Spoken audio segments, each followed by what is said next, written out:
अस्सलामुअलैकुम मेरे अजीज़ों, आपका अपना मेज़बान असलम जलाल। आप मेरे यूट्यूब चैनल देख रहे हैं तो मेरे अजीज़ों मेरे चैनल सब्सक्राइब करना मत भूलिए और बेल आइकन को दबाना भी ना भूलें। मेरे पाकिस्तानी आखिरकार बिल्ली थैले से बाहर आ ही गई।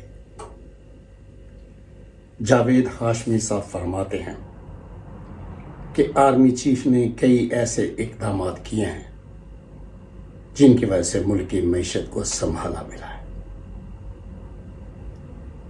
और बॉर्डरों की स्मगलिंग को भी उसने बिल्कुल बंद कर दिया है,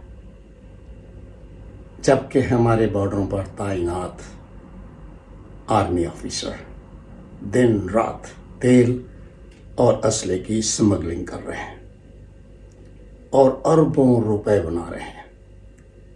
चूंकि इन तमाम जर्नलों या इन आर्मी ऑफिसर्स के बच्चे, इनके ख़ानदान बैरून मुल्क में तैनात हैं और ये सारा का सारा पैसा मनी लॉन्ड्रिंग के ज़रिए उन तक पहुंचा रहे हैं, लेकिन इनको पूछने वाला कोई नहीं है।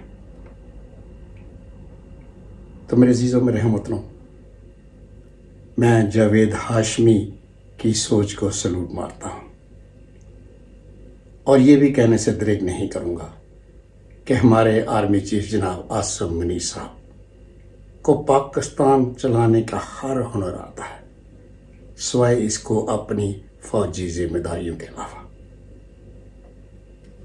इमरान खान कौन है और मैं आपको बताता हूँ। इमरान खान वो लीडर है जिसने हमें रियासत मदीना का कंसेप्ट दिया, जिस अकेले ने दुश्मन को ललकारा और इस्लाम की हिफाजत का बीड़ा उठाया। पाकिस्तान को आलमी महंगाई से कोरोना के दौरान उसी ने बचाया। गरीबों और मस्कीनों का उसने ख़ास कर ख्याल रखा और फिर सीरत नबी किताब हमारे निसाब में लाया। गैरतमंद कौम किसने बनाया? इमरान खान ने। मेरे अजीज़ों मेरे हमवतनों, इमरान खान वो अकेला शख्स है जिसने हमारी खातिर, पाकिस्तान की खातिर सारी दुनिया से अकेले ने पंगा ले रखा है। हसन नसार के वो चंद सुनहरी अल्फाज जो आज भी मेरे कानों में गूंज रहे हैं। चोर को चोर कहना, तरबियत में कोई कमी नहीं, लेकिन नवाज शरीफ जैसे चोर को लीडर कहना तरबियत में ज़रूर कमी हो सकती है। और फिर क्या कहा, कैद में बंद खान की मिसाल उस ऊंट जैसी है कि अगर वो बैठ भी जाए भी वो इन कुत्तों से ज़्यादा ऊंचा होता है। एक ब्रेकिंग न्यूज़ मैं आपसे शेयर करूंगा मेरे अजीज़ों। पिछले 23 सालों में इन 3 अमेरिकनों ने 9 इस्लामी ममालिक पर हमले करवाकर हज़ारों के हिसाब से मुसलमानों को कत्ल करवाया, लेकिन इनको टेररिस्ट कहने वाला आज तक भी कोई पैदा नहीं हुआ। तो मेरे अजीज़ों, इससे बड़ी गुलामी और क्या हो सकती है?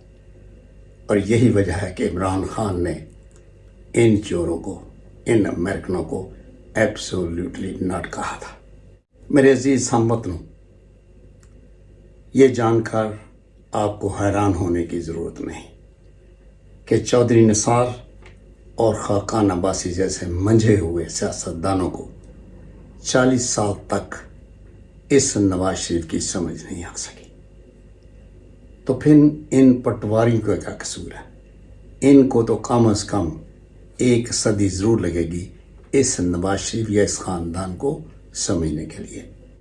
लेकिन शरीफ ख़ानदान चूँकि दौलत का पुजारी है मेरे अजीज़ों, इनको कभी ये समझ नहीं आएगी कि इमरान खान ने कौम के सामने इनको बिल्कुल अल्फ़लिल्लाह नंगा करके खड़ा कर दिया है। ये बात इनको कभी समझ नहीं आएगी।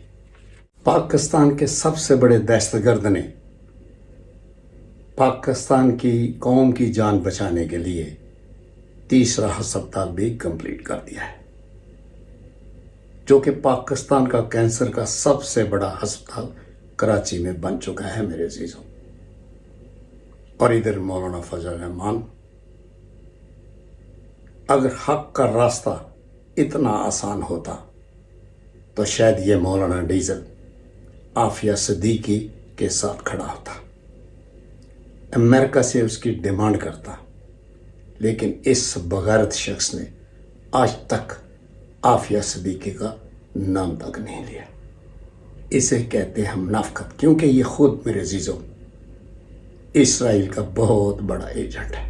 ہم سب اچھی طرح جانتے ہیں کہ زندگی کا کوئی بھروسہ نہیں, اس لیے ہر سانس کے ساتھ اپنے گناہوں کی معافی مانگتے رہو. ملک کو لوٹنا چھوڑ دو تاکہ مرتے وقت تم کو قوم دعائیں دے. لیکن یہ شریف خاندان کی سمجھ میں کبھی نہیں آ سکتا, کیونکہ ان کی لینگویج ہی چوری, ڈاکہ زنی اور منی لانڈرنگ کرنا ہے.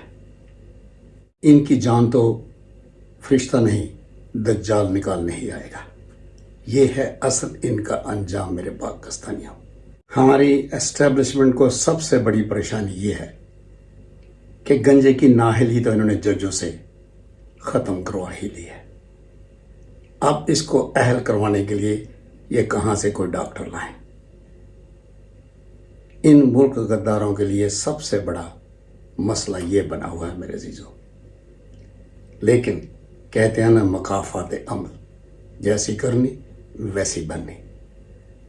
ہونہور چوپو آرمی چیف صاحب, یہ کبھی اہل نہیں ہو سکے گا, کیونکہ یہ پیدائشی غدار, مجرم اور جھوٹا شخص ہے.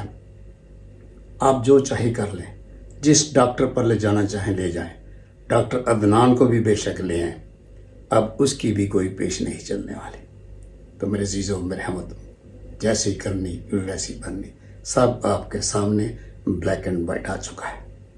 تو میری ہر پاکستانی سے یہی گزارش ہے کہ آپ اپنے ملک کے ساتھ کبھی غداری نہ کرو, ورنہ وہی حال ہوگا جو اس نواز شریف کا ہو رہا ہے. دنیا میں کہیں بھی اس کو رہنے کی جگہ نہیں ملے گی. اسے کہتے ہیں مقافات عمل. جا چاہتا ہوں عمران خان زندہ باد, پاکستان پائندہ باد. Thank you.